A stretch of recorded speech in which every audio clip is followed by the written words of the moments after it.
कतिको त जीवन मासी कतिको घर मासी पारिस दैव मेरो देशलाई फेरि रुवा बासी रक्षा गर्देऊ पशुपतिनाथ देशको हालत हेरी रसुवाको घटनाले देश रुवायो फेरि पोहोर पनि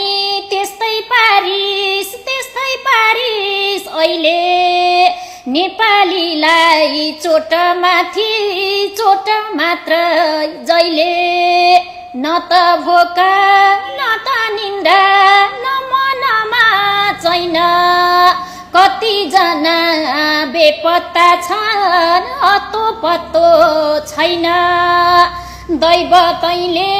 कति साह्रो खेलिस खेल अधर्मी ब्यारेक बगे सँगै बगे त्यहाँ सुरक्षा कर्मी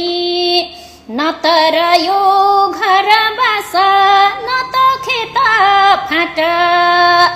उर्लिँदो भेल बग्दै आयो भोटे कोसीबाट उद्धारमा एकजुट भइदेऊ नेपाली सबै सनै पर्छ दैवको चोट हुन्न कुनै दबै सतर्कता रहनु सबै जोखिम छ बढीमा